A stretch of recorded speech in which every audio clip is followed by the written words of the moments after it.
আমার একটা দিকে একটা স্বপ্ন দেখে হযরত সাইয়্যিদিনা আবু বকর সিদ্দিক রাদিয়াল্লাহু তাআলা যখন সিরিয়ায় ব্যবসা করতে গেলেন, ব্যবসা করতে যাওয়ার সময় সিরিয়াতে তিনি একটা স্বপ্ন দেখেছিলেন। কি যে স্বপ্নটা ছিল, আল্লাহর আসমান থেকে চাঁদ নেমে এসে আবু বকর সিদ্দিক হুজুরের কোলের মধ্যে এসে নামবে, আর আবু বকর সিদ্দিক হুজুর তাড়াতাড়ি এসে চাঁদটাকে কম্বলের মধ্যে ঢাকা দিয়ে বুকের মধ্যে জড়িয়ে দিয়েছে।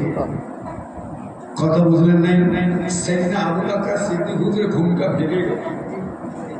ঘুমটা ভেঙে গেল, চিন্তা করতে লাগলেন, তাই তো আমি আবু বকর আজকে সিরিয়ায় ব্যবসা করতে এসে আমি আবু বকর স্বপ্ন দেখলাম এরকম কেন? এর স্বপ্নের দাবিটা কি হবে, স্বপ্নের মানেটা কি হবে, কার কাছে যায়, কোথায় যায়, কার কাছে গেলে আমার এই স্বপ্নের তাবিজটা বলে দেবে, এইটা চিন্তা করে হযরত সাইয়্যিদনা আবু বকর সিদ্দিক রাদিয়াল্লাহু তাআলা আনহু মুসলমান গেলেন বলে একজন পাদরীর কাছে, ভালো করে কথা বলেন, পাদরীর কাছে গেলেন। ওই পাদরীটা ছিলেন কে? তাওরাত, ইনজিল, জবুর কিতাবের ভালো একজন জ্ঞানী মানুষ ছিলেন। তার কাছে গিয়ে হাজির, এই পাদরী বলতে পারেন আমি এরকম আজকে একটা স্বপ্ন দেখলাম, এই স্বপ্নের তাবিজটা কি হবে, স্বপ্নের মানেটা কি হবে, একটু কি আপনি আমাকে বলবেন? পাদরী বলেছিলেন, এই যুবক বলো কি তুমি স্বপ্ন দেখেছো? আবু বকর সিদ্দিক হুজুর বললেন, স্বপ্নের সমস্ত বৃত্তান্ত পাদরীর কাছে বললেন। পাদরী শোনার পরে বললেন, বাবা আমি একটা কথা জিজ্ঞাসা করি, বাবা বলো তো দেখি, বাবা তোমার বাড়ি কোথায়? তোমার বাড়িতে আরবভূমি মক্কার ভূমিতে?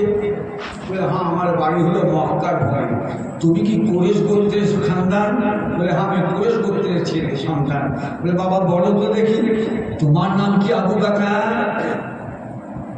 কে বলছে কথাটা? কে বলছে? পাদরী। কাকে বলছেন? আবু বকর হুজুরকে। আবু বকর হুজুর যখন পাদরীকে স্বপ্নের কথা বললেন, আবু বকর সিদ্দিক হুজুর নিজের পরিচয় দেয় যে আমার নাম আবু বকর, এই কথা কিন্তু বলেনি। আমার বাড়ি হলো আরব ভূমিতে, মক্কার ভূমিতে, এটাও বলেনি। উনি একজন কুরাইশ খানদানের ছেলে, এটাও কিন্তু বলেনি। পাদরী বলেন, বাবা ছেলে বলো তাহলে তোমার নাম কি আবু বকর? আবু বকর সিদ্দিক হুজুর বলেছিলেন যে হ্যাঁ, আমার নাম হলো আবু বকর। বলে আবু বকর শোনো, আমি পাদরী জবুর, তাওরাত, ইনজিল কিতাবের মধ্যে দেখেছি যে কি দেখেছি, যিনি আখিরি নবী, শেষ নবী হবে, তানার জন্মটা হবে আপনার হাশিমের বংশে, তারা যে প্রথম খলিফা হবেন তার নাম হবে আবু বকর, আর আবু বকরের জন্ম হবে মক্কার ভূমিতে, আর আবু বকর হবে কুরাইশ খানদানের সন্তান, যুবক হবে। এই বাবা আবু বকর, বাবা যুবক তোমার নাম কি আবু বকর? কথা বুঝলেন না? আবু বকর সিদ্দিক বলেছিলেন যে হ্যাঁ, আমার নাম হলো আবু বকর, আমি হলাম কুরাইশ খানদানের যুবক, কুরাইশ খানদানের ছেলে, আমার জন্মভূমি হলো মক্কার ভূমিতে। একটু জোরে বলেন সুবহানাল্লাহ। ওই সময় পাদরী বলে দিয়ে, বাবা আবু বকর, এই আবু বকর তুমি এখনই বাড়ি ফিরে চলে যাও, তুমি এখনই এই মুহূর্তে বাড়ি চলে যাও। আখিরি নবী, শেষ নবী মুহাম্মদ সাল্লাল্লাহু আলাইহি ওয়াসাল্লাম আবির্ভাব হয়েছে। মুহাম্মদ সাল্লাল্লাহু তাওহীদের বাণী প্রচার শুরু করে দিয়েছে। আবু বকর যাও, তাড়াতাড়ি তুমি চলে যাও, তুমি হবে আখিরি নবী, শেষ নবী, প্রধান খলিফা হবে, যাও। হযরত সাইয়্যিদিনা আবু বকর সিদ্দিক রাদিয়াল্লাহু তাআলা আনহু সঙ্গে সঙ্গে বাড়ি ফিরে এলেন। এসে আমার রাসূলুল্লাহ দরবারে এসে হাজির, এসে আমার নবীকে বলতে লেগেছেন, আয় নবী মুহাম্মদ, জোরে বলুন সাল্লাল্লাহু আলাইহি ওয়াসাল্লাম, আপনি আমাকে একটা মুজিজা দেখান। আমি আবু বকর আপনার কাছে একটা মুজিজা আমি দেখতে চাই। আল্লাহ রাসূল বলেছিলেন, আবু বকর, আয় আমার আবু বকর রে, আপনি আমার একটু মুজিজা দেখতে চাইছেন? আবু বকর মুজিজা দেখবে, তাহলে দেখো। আয় আবু বকর রে, তোমার কি মনে নাই তুমি যখন সিরিয়ায় ব্যবসা করতে গেলে কি স্বপ্ন দেখেছিলে? এই স্বপ্নের তাবিজটা জানার জন্য পাদ্রীর কাছে গিয়েছিলে। পাদ্রী তোমাকে কি বলেছে? বাবা আবু বকর, তুমি কি আর আমি রাসূলুল্লাহর মুজিজা কি আর দেখতে চাও? বুঝলেন না? তুমি কি আমার আর মুজিজা দেখতে চাও? আবু বকর সিদ্দিক হুজুর বলেছিলেন, এই নবী মুহাম্মদ, আমি আবু বকর আর আপনার কাছ থেকে আর মুজিজা দেখতে চাই না। কারণ আমি যে সিরিয়াতে স্বপ্ন দেখেছি কি সেটাও আপনি বলে দিলেন। স্বপ্নের তাবিজটা জানার জন্য পাদ্রীর কাছে গিয়েছিলাম, পাদ্রী কি বললো সেটাও আপনি বলে দিলেন। আমার মুজিজা দেখা হয়ে গিয়েছে। আমি আবু বকর আর দেরি করতে চাই না হুজুর, আপনার মনের হাত থেকে একবার বাড়িয়ে দিয়ে আমি আবু বকরকে আপনি একবার তাওহীদের বাণী কলেমা পড়ে মুসলমান করে দেন। জুড়ে বলেন সুবহানাল্লাহ, আর জুড়ে সুরে বলেন সুবহানাল্লাহ। আমার ইমানদার আল্লাহ ওয়ালা ভাইরা, আমার মুরব্বিরা, আমার জওয়ান যুবক, আমার জওয়ান যুবকেরা, এই বাবা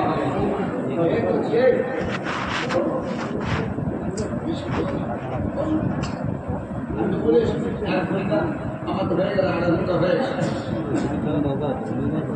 8-20 মিনিট তো হয়ে গেছে, আর আগে পড়া মিলে আমার বাবাজি ভাই দেখা কথা হলো। আজকে মিলাদের নবী, আজকে তারিখ 12 রবিউল আউয়াল তারিখটা মনে রাখ, বিশাল কিন্তু আমাদের কাছে গুরুত্বপূর্ণ, বিশাল গুরুত্বপূর্ণ, কিন্তু আমরা সেদিকে লক্ষ্য করি নাই। কারণটা হলো একটা, সেটা কি জানেন?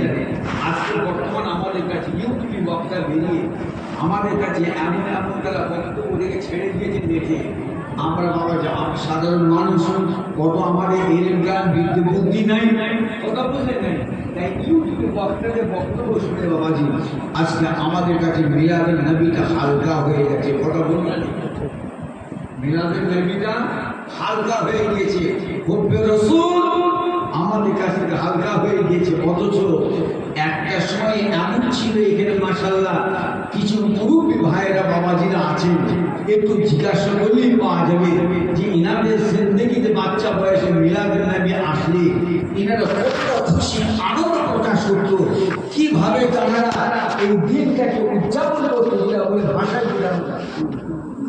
বর্তমান যুগের ছেলে আজকে বাবাজি আমরা এমন একটা দিন হাতে পেয়ে গেছি বাবাজি, এইখান থেকে মনে রাখবেন সব আমাদের কেড়ে নিয়েছে। কথা বল না কি সব এই নিবাই এমন একটা বালা, এমন একটা মুসিবত আমাদের কাছে এসেছে। মনে রাখবেন এই এক মোবাইলে আমাদের ঈমান, আমল, আকীদা সব তছনছ করে দিয়েছে।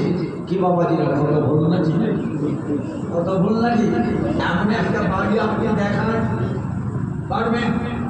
আমি গুনাহগার, আমি আপনার পীরের আওলাদ, আমি আব্দুল সাত্তার বলছি। আপনি এমন একটা বাড়ি দেখান যে বাড়ির ছেলে মেয়েরা শখ আছে, ভালো আছে, একটা দেখান পারবেন? আমরা একটু পারবো?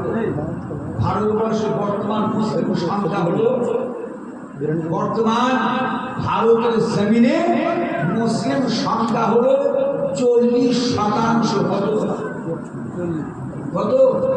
1 কোটিতে কত? 1 কোটিতে 40 লক্ষ। 1 কোটিতে 40 লক্ষ। ভারতবর্ষের জমিনে কত কোটি মানুষ? 10 কোটি। 140 কোটি। শতকরা 40% মুসলিম হয় ভারতের জমিনে, তাহলে বুঝতে হবে যে 140 কোটিতে তাহলে কত মুসলিম আমরা এখানে ভারতবর্ষের জমিনে আমরা মুসলিমের সংখ্যা কত? যার আমি ছেড়েই দিলাম, আমি যেটা আপনারা বোঝাতে চাইছি 40% মুসলিম আমরা বাস করি। বলুন গোটা ভারতবর্ষের জমিনে 40% মুসলিমের বাড়িতে আপনি একটা বাড়িতে দেখেন, একটা দুটো আমি চাইছি না, যে বাড়ির সন্তানেরা ছেলে মেয়েরা সব ভালো আছে। আমরা কেউ পারবো দেখা দিই, আমরা কেউ পারবো না। কারণ যার বাড়িতে এই জিনিস ঢুকে গেছে, মনে রাখবেন আমি খুব প্রায় বিশ্বাসের ছেলে, আমি আপনার কাছে যতই ফেরেশতা সাজি না কেন, এই জিনিসটা যখন ঢুকে গেছে মনে রাখবেন আমি বিশ্বাসের ছেলে হলো আমার বাড়িগুলো চিন্তা। কথা বুঝে গেল? কথা বুঝলেন নাই? আমি আপনাকে জাস্ট বোঝার জন্য বললাম, ভুল আপনারা আমাকে বলে যাবেন না। কথা বুঝে গেল? মানে এই এমন একটা শব্দ আজকে একটা ডাক্তারের কাছে শুনলাম, আজকে একটা ডাক্তারের কাছে শুনলাম, ডাক্তার বলেছি যে ক্যান্সার আর হচ্ছে আপনার সুগার, ক্যান্সার আর সুগারকে নিয়ে বলবো আমার সামনে, আমাকেই বলছে, আরো কয়েকজন রয়েছে, রুগী রয়েছে, সবার সামনে বলছে কি জানেন, যে আপনার সুগার এমন একটা মারাত্মক খাতারনাক রোগ, ক্যান্সার হচ্ছে মারাত্মক। সে ডাক্তার নিজে মুখে স্বীকার করছে। আমার মধ্যে আরো সঙ্গে রুগী আরো কয়েকটা আছে, আমি ছিলাম। কথা বলে রুগীটা হলাম আমি, রুগীটা হলাম আমি যেহেতু গেছি ডাক্তারের কাছে, কথা বলতে বললো এখন ডাক্তারবাবু সুগার আছে, এই ব্যাপার। ডাক্তার তখন সুগার এমন একটা মারাত্মক জিনিস, ক্যান্সারের যে মারাত্মক জিনিস হলো সুগার, ঠিক তেমন মনে রাখবেন সুগারের মধ্যে মারাত্মক জিনিস আপনার আমার শরীর আত্মার ক্ষতি করে এই জিনিসটা। কথা ভুল না ঠিক ভাই? কথা ভুল না ঠিক? সব আমাদের শেষ করে ফেলেছে। তারপরে আবার ওই ইউটিউব বক্তা বেরিয়ে বাবাজি তাদের বক্তব্য শুনে শুনে শুনে শুনে সব শেষ। কে বলছে আল্লাহ রসুলের পায়দাসের দিন ৮ই মুহররম, কে বলছে ৯ মুহররম, কে বলছে ১২ মুহররম, কে বলছে ১৭ মুহররম পর্যন্ত, ১৭ মুহররম পর্যন্ত ঠেকিয়ে দিল। কত বুঝলেন না? কথাটা বুঝে গেল যে রবিউল আউয়াল শরীফ আমার নবী পাকের পায়দাসের দিন এবং ওফাতের দিনটাকে নিয়ে এরকম গালবাহানা করে করে করে করে আমাদের মাথায় ঢুকিয়ে দিল। কে বলছে ১২ তারিখ, কে বলছে ১৩ তারিখ, কেউ বলছে ১১ তারিখ, কেউ বলছে ১৭ তারিখ, কেউ বলছে ৮ তারিখ। আচ্ছা বলতো বাবাজিরা, এই রবিউল আউয়াল শরীফের ব্যাপারটা আমাদের কাছে জিনিসটা হালকা হয়ে যাচ্ছে না? আমাদের কাছে হালকা হয়ে যাচ্ছে না? হালকা হয়ে কিভাবে হালকা করানো হচ্ছে? অথচ দেখেন অধিকাংশ উলামায়ে দ্বীন, অধিকাংশ কিরানে তরিকা, আলেমে রাব্বানি এবং সাহাবা হুজুর থেকে প্রমাণিত আল্লাহ রাসূলের পায়দাশের দিন হলো 12 রবিউল আউয়াল সোমবার। কথা বুঝলেন না? আবার কেউ কেউ বলছে কি যে আব্রাহা বাদশাহ যখন কাবা বাইতুল্লাহ শরীফকে যখন ভাঙতে আসে, কথা বুঝলেন না? আব্রাহা বাদশাহ আল্লাহর কাবা ঘরকে যখন ভাঙতে আসে তখন আল্লাহ রাসূলের জন্ম হয়নি, আল্লাহ রাসূল দুনিয়ার বুকে তাশরীফ নিয়ে আসেনি। আব্রাহা বাদশাহ যখন কাবা শরীফ ভাঙতে গেল, ভাঙতে আসলো, ভাঙতে আসলে সেই দিন থেকে 50 দিন পরে আমার রাসূলুল্লাহ দুনিয়ার বুকে তাশরীফ নিয়ে এসেছেন। আব্রাহা বাদশাহ কাবা শরীফ ভাঙতে এসে আসার থেকে আল্লাহ রাসূলের জন্ম হলো 50 দিন পরে দিতে হয়, তাহলে ওদের কথা অনুযায়ী হয় ৮ই মুহররম। আর যদি ৫৫ দিন কিতাবে আসছে যে আল্লাহ রাসূল দয়ার নবী দুনিয়ায় আগমন হলো আব্রাহা বাদশাহ যখন কাবা বাইতুল্লাহ শরীফ ভাঙতে আসে, সেই থেকে নিয়ে আর আল্লাহ রাসূল ৫৫ দিন পর দুনিয়ার ভিতরে তাশরীফ নিয়ে এসেছেন। ওই হিসাবটা যদি করা যায় তাহলে দেখা যাবে ৫৫ তারিখটা যদি ধরা হয় তাহলে দেখা যাবে আল্লাহ রাসূল 12 রবিউল আউয়াল অর্থাৎ সোমবার দিন আল্লাহ রাসূল দুনিয়ার ভিতরে তাশরীফ নিয়ে এসেছেন। কথা বুঝলেন নেই কটা আমি যে সেটা হলো আল্লাহ রাসূল দয়াল নবীকে দিয়ে কিছু কিছু আলেম ওলামা কিছু কিছু ওয়াহাবি মার্কা আলেমেরা আমার নবীকে দিয়ে পয়দাশের দিনকে দিয়ে ওফাদের দিনকে দিয়ে এমনভাবে আমাদের কাছে বক্তব্য তারা কিন্তু করে ছেড়ে দিয়েছে বাবাজি হব্বের রসুল আপনার কাছে ছিল মোহাম্মদ রসুল আপনার কাছে ছিল এসকে রসুল যে আপনার কাছে ছিল বলতে পারবেন বাবাজি আজ আপনার আমার কাছে সে হব্বের রসুল মোহাম্মদ রসুল এসকে রসুল বাবাজি আমাদের কাছে কি এখন ততটা পরিমাণে আছে আজ থেকে 2 বছর 5 বছর আগে যতটা ছিল এখন কি অতটা আছে অতটা নেই কারণ বক্তাগুলো এমনভাবে বক্তব্য রেখেছে সব প্রশ্বাস করে কত বোঝা আসে নাই আমার আল্লাহ ভাইরা আমার মুরব্বিরা আমার জওয়ান যুবকেরা আমার মায়েরা বোনেরা আম্মাজান হাজরা আমিনা রাদিয়াল্লাহু তাআলা আনহা আল্লাহ রাসূল আল্লাহর নবী দুনিয়ার বুকে তার সামনে আসেন নাই আল্লাহর নবী দুনিয়ার বুকে তার সামনে আসেন নাই আনেন নাই আল্লাহ রাসূল আম্মাজান মা আমিনা রাদিয়াল্লাহু তাআলা আনহা হুজুরের গর্বে হুজুরে আম্মাজানের পেটের মধ্যে তাশরীফ রেখেছেন কিতাবে এসেছে আম্মাজান হযরত মা আমিনা রাদিয়াল্লাহু তাআলা আনহা এক তারিখে আল্লাহ খানে কাবা বাইতুল্লাহ শরীফ তাওয়াফ করবেন বলে আম্মাজান মা আমিনা হুজুর হেঁটে আল্লাহ পাকের কাবা দরবারে গিয়ে হাজির হয়ে গেলেন আল্লাহ তাআলা কাবা বাইতুল্লাহ শরীফে যখন যান কিতাবের মধ্যে এসেছে ওই সময়তে জঙ্গলে হিংস্র জন্তু জঙ্গলে হিংস্র জন্তু আম্মাজান মা আমিনা হুজুরকে দেখে সকলে উঠে দাঁড়িয়ে আম্মাজান মা আমিনা হুজুরকে আপনাকে মারহাবা দিতে লেগেছেন জোরে বলেন সুবহানাল্লাহ আর জোরে বলেন সুবহানাল্লাহ আল্লাহ রাসূল তখন দুনিয়া বুকে তেসে আনেন নাই আল্লাহর নবী তখনও পর্যন্ত দুনিয়া বুকে কাশ্মীরে আসেন নাই আম্মাজান মা আমিনা হুজুরের পেট মোবারকে পেটের মধ্যে রয়েছেন কত বুঝলেন নাই তাহলে আল্লাহ রাসূল তাশরীফ আনেন নাই আম্মাজান মা আমিনা হুজুরের পেটে আছেন তার জঙ্গলে হিংস্র জন্তু তারা আমার নবীর শান আমার নবীকে নিয়ে কত রকম আপনারা মহাব্বত দেখাতে লাগে আম্মাজান মা আমিনা হুজুরকে মারহাবা দিতে লেগেছে জোরে বলেন সুবহানাল্লাহ আর এখন বর্তমান সব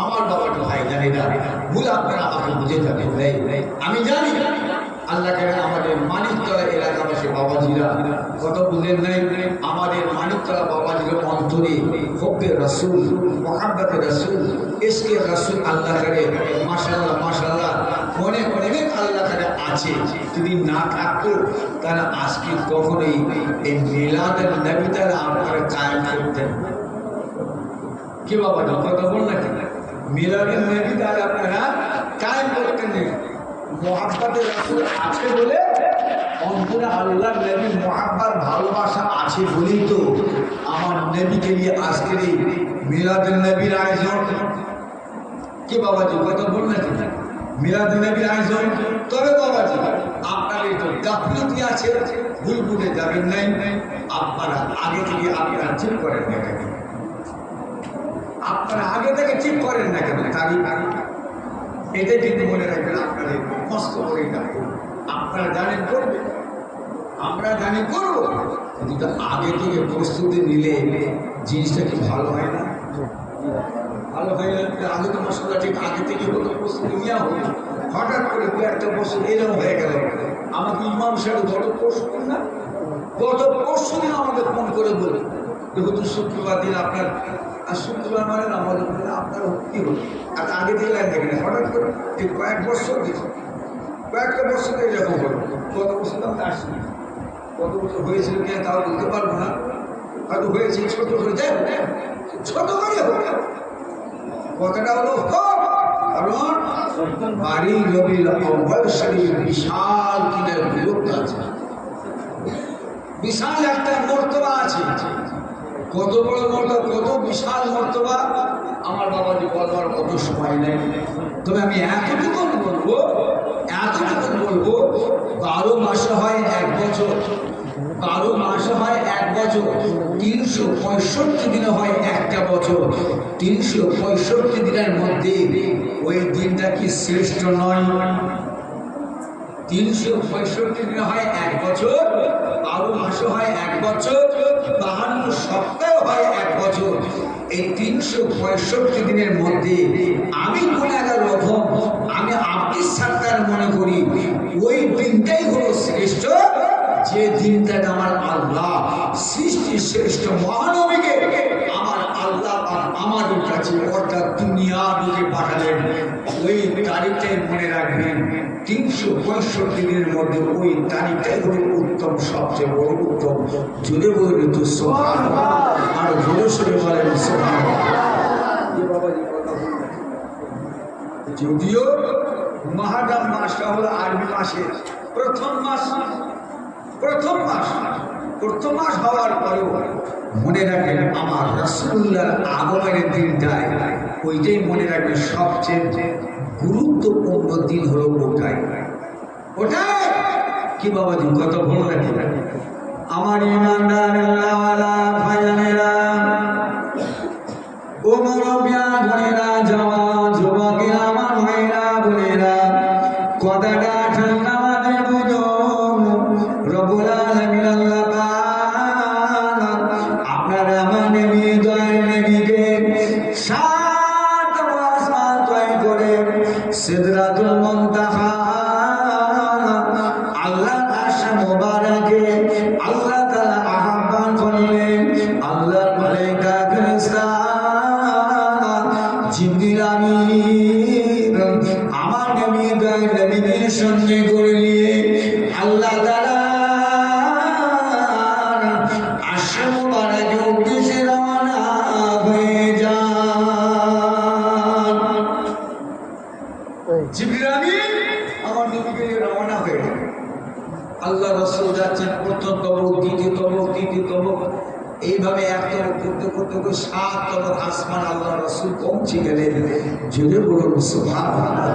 আল্লাহ রাসূল দয়ার নবী আমার 7 তবক আসমানে পৌঁছে আল্লাহ রাসূল দেখছেন যে আল্লাহর একজন মালায়েকা ফেরেশতা একটা গাছের নিচে চুপটি করে বসে আছে, চুপটি করে বসে আছে।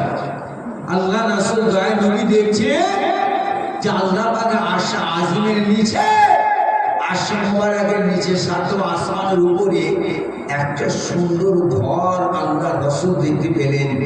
যে ঘরটার নাম হলো বাইতুল মামুর। ঘরটার নাম হলো বাইতুল মামুর।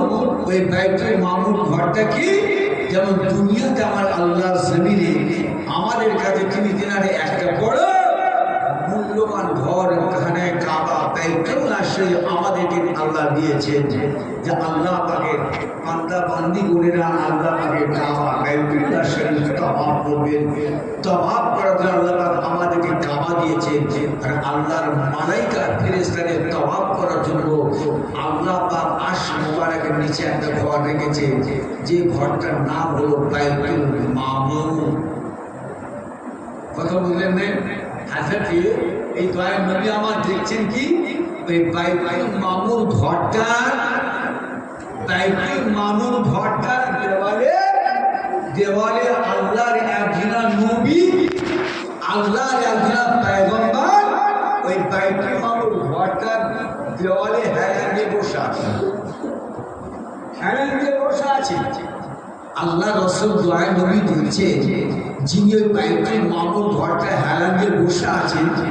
নবী আমার দেখছেন কি, যে ছোট্ট ছোট্ট কচি কাঁচা বাচ্চা ছেলে মেয়েরা ছুটাছুটি লাফালাফি করে। আর যিনি ঘরটা দেওয়ালে হেলান দিয়ে বসে আছে, ওনার পিছন দিকে হাতটা লম্বা করে সামনে দিকে ধরে গলাটাকে এইভাবে ধরে লাফালাফি হুড়ুহুড়ি খেলাধুলা করে। আল্লাহ রাসূল দয়ার নবী আমার জিজ্ঞাসা করে, জিবরিল ওই ব্যক্তিটা কে? কে? আর ওই ঘরটা কি ব্যাপার? জিবরিল আমিন বলেছিলেন, ইয়া রাসূলুল্লাহ হাবিবাল্লাহ হুজুর, ওই ঘরটার নাম হলো বাইতুল মামুর। ঘরটার নাম হলো বাইতুল মামুর। হুজুর, আপনি দেখছেন হুজুর, আল্লাহর একজন নবী, উনি হলেন আল্লাহর নবী, ওই ঘরের দেওয়ালে হারাতে বসে আছেন। উনি আল্লাহর অন্য কোনো নবী নয়, উনি হলেন আল্লাহর খলিল হযরত ইব্রাহিম আলাইহিস সালাম বসে আছেন। আল্লাহ রাসূল বলেন, জিবরিল, তাহলে ওই বাচ্চাগুলো কারা? ওই ছোট্ট ছোট ছেলে মেয়ে, ওরা কারা? আর ওই যে একটা মেয়ে বসে আছে, ওই মেয়েটাকে, ওই মেয়েটার সম্পর্কে দুরকম বর্ণনা এসেছে। একটা বর্ণনায় এসেছে ওই মেয়েটা হলেন হযরত নবী ঈসা আলাইহিস সালামের আম্মা জান হযরত মা মারিয়াম আলাইহিস সালাম। কথা বলেন নাই? আর একটা বর্ণনায় এসেছে ফিরআউনের স্ত্রীর নাম কি হয়? হাসসাতা, অর্থাৎ হাজেরা। বাবা কথা বললেন ঠিক? হ্যাঁ, কথা বললেন নাই? কিনার কথা এসেছে। যাই হোক, দুটোর মধ্যে একটা ধরলেই হবে। তা আল্লাহ রাসূল দয়া করে বললেন কি, জিবরিল, এই বাচ্চাগুলো কারা? কারা? ওই সময়তে হযরত জিবরিল আমিন বলেছিলেন, ইয়া রাসূলুল্লাহ হাবিবাল্লাহ হুজুর, ওই বাচ্চাগুলো হুজুর ওই সেই বাচ্চা। কোন বাচ্চা? যে বাচ্চাগুলো মায়ের গর্ভে বাচ্চাটা মারা গিয়েছে। যে বাচ্চাটা হুজুর মায়ের পেট থেকে মরা বাচ্চা হয়েছে, বাচ্চা ভূমিষ্ঠ হয়েছে, হওয়ার পরে অল্প কিছু দিনের মধ্যে ইন্তেকাল হয়ে গিয়েছে। হুজুর, এই বাচ্চাগুলো সেই বাচ্চা। আল্লাহ পাক রব্বুল আলামিন ওই সমস্ত সন্তান বাচ্চা দিগকে আল্লাহ পাক ইব্রাহিম আলাইহিস সালামকে আমার আল্লাহ লালন পালন করার দায়িত্ব দিয়েছেন। জুড়ে বলেন সুবহানাল্লাহ, আর জুড়ে বলেন সুবহানাল্লাহ। আর এই বাচ্চা দিগকে আল্লাহ পাক যখন কিয়ামতের ময়দান, মাহশরের ময়দান, বিচারের দিন আমার আল্লাহ পাক তুলবে, এই বাচ্চাগুলো আল্লাহ পাকের দরবারে আরজ করবেন, আল্লাহ পাক, আল্লাহ আপনি আমাকে পাঠিয়ে দিন। খোদা, আমাকে আপনার মায়ের পেটে থাকা অবস্থায় ডেকে দিয়েছেন। খোদা গো, আপনি আমাকে দুনিয়ায় পাঠিয়েছেন, দুনিয়ায় পাঠাবার অল্প কিছুর মধ্যেই ডেকে দিয়েছেন। খোদা, আমি মাকে চিনলাম না, আমার আব্বাটাকে আমি আমার আব্বাকে দেখলাম না, চিনলাম না। আল্লাহ পাক, আজকে হোক কিয়ামতের ময়দানে, কিয়ামতের দিন আমি আপনার বান্দা বান্দি, আমি আমার আব্বাকে দেখতে চাই, আমি আমার মাকে দেখতে চাই। কথা বলবেন না? আল্লাহ পাক রব্বুল আলামিন ওই সমস্ত বাচ্চা দিবস আমার আল্লাহ, আমার বান্দা বান্দি যাও, আমি আল্লাহ রব্বুল আলামিন তোমার কাছে জান্নাত দিচ্ছি, যাও, চলে যাও, চলে যাও। ওই সময় কিয়ামতের ময়দানে ওই সমস্ত ছোট্ট ছোট্ট শিশু বাচ্চারা আমার আল্লাহ পাকের দরবারে বলবেন, আল্লাহ পাক, পৃথিবীতে মা দেখলাম না, বাপ দেখলাম না, বাপকে চিনলাম না, মাকে চিনলাম না। খোদা গো, আপনি জান্নাত দিচ্ছেন আল্লাহ, আল্লাহ পাক আমি আমার মাকে, আমার বাপকে দেখতে চাই। আল্লাহ বলে, আমার বান্দা যাও, আমি আল্লাহ হুকুম দিলাম, এই কিয়ামতের ময়দানে আমার কোটি কোটি কোটি কোটি বান্দা বান্দি আছে, যাও, আমি আল্লাহ হুকুম দিলাম, এই কিয়ামতের ময়দানে তোমরা তোমাদের মাকে, তোমাদের বাপকে তোমরা খুঁজে খুঁজে খুঁজে খুঁজে বের করে দাও। আল্লাহ পাক রব্বুল আলামিন ওই সমস্ত বাচ্চাদের ডাকে আল্লাহ পাক এমন একটা বাপ এবং মায়ের শরীরে এমন একটা সুগন্ধি আল্লাহ পাক শুকিয়ে দেবেন, ওই সন্তানেরা ওইটা শুকে শুকে শুকে শুকে কিয়ামতের ময়দানে তারা তাদের বাপ এবং তাদের মাকে খুঁজে পেয়ে যাবে। খুঁজে পেয়ে যাওয়ার সাথে সাথে আল্লাহ পাক, আল্লাহ পাক, খোদা গো, আল্লাহ, আমি আমার মা পেয়ে গেছি, আমার বাপ পেয়ে গেছি। আল্লাহ বলে, পেয়ে গেছি, তোমরা জান্নাতে চলে যাও। আল্লাহরে বান্দা বান্দিগুলো, আল্লাহ পাক, আল্লাহ পাক, মায়ের জীবনে ভালোবাসা পেলাম না, বাপের ভালোবাসা জীবনে পেলাম না, আল্লাহ পাক আপনি আমাকে জান্নাত দিচ্ছেন, আর আমার বাবাকে জাহান্নামে দেবেন। খোদা গো, আপনার জান্নাতে যাব না যতক্ষণ পর্যন্ত আপনি আমাদের সঙ্গে আমাদের বাপ মাকে যতক্ষণ জান্নাতে না দেবে, আমরা ততদিন যতক্ষণ পর্যন্ত আমরা জান্নাতে যাব না। আল্লাহ রাব্বুল আলামিন রে আমার বান্দা বান্দি যাও, আমি আল্লাহ রাব্বুল আলামিন তোমাদের হুকুম দিলাম যাও তোমরা তোমাদের মা এবং তোমরা তোমাদের বাপকে সঙ্গে করে নিয়ে আমার রহমতের জান্নাতে চলে যাও। জোরে বলেন সুবহানাল্লাহ।